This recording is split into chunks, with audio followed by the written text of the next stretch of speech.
हरि ओम नारायण। अपने आप से सबसे पहला सवाल यही करना चाहिए, आप परमात्मा को पाना चाहते हैं तो उसकी दृढ़ इच्छा अंदर कितनी प्रबल है। और कोई परमात्मा आपसे कहीं बाहर तो नहीं है, आप उसे बाहर ढूंढने निकलें कि कोई विषय वस्तु है जो आपको प्राप्त हो जाए। परमात्मा आपका ही अपना स्वयं का स्वरूप है और आप उसे पाने के लिए जो स्वयं आपका स्वरूप है उसे आप बाहर ढूंढना चाहते हैं, बाहर भटक रहे हैं, कभी नहीं मिल पाएगा। आपको उसे पाने के लिए स्वयं के ही अंदर डुबकी लगानी पड़ेगी। खोजें, बिना खोजे, बिना कहते ना कि ईश्वर के लिए, परमात्मा के लिए प्यास ही पैदा नहीं हुई। अरे ईश्वर, हम जिसको परमात्मा कह रहे हैं वो आप स्वयं हैं, आपकी स्वयं की आत्मा है, वो सब जानती हैं। आपकी सारी चालाकियों को वो जानती है कि ये मुझसे कितना प्रेम करता है। तो आप उससे कभी कुछ छिपा नहीं सकते, आपको सत्य आचरण पे आना ही पड़ेगा। उसके संग मतलब अपना आचरण सत्यता का रखना पड़ेगा। आप यहाँ पे झूठ नहीं बोल सकते, चालाकी नहीं कर सकते। अपने आप से, स्वयं से पूछें, परमात्मा को क्यों पाना चाहते हैं।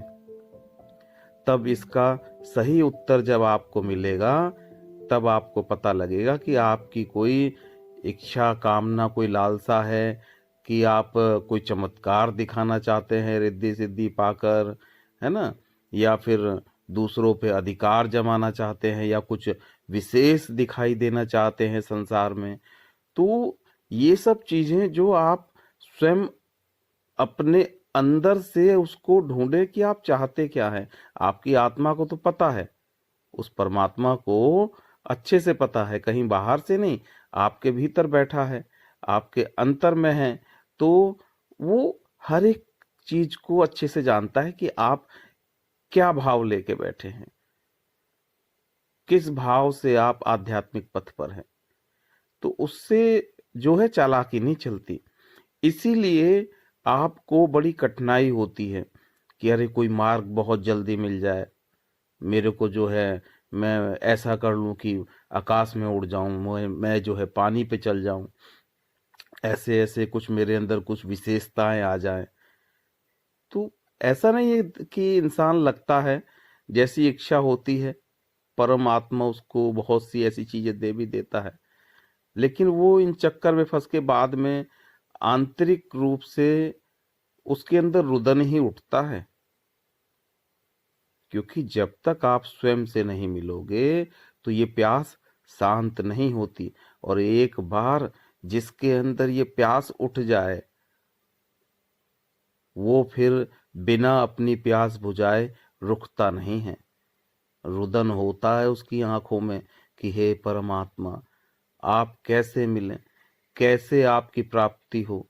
और देखो कितना विचित्र है कि इंसान बाहर ढूंढने के लिए कोशिश करता है, बहुत प्रयास करता है, प्रयास कर करके जब आप थक जाते हैं कि इतना प्रयास कर लिया कि आप थक गए, तब वो घटना घटित हो जाती है।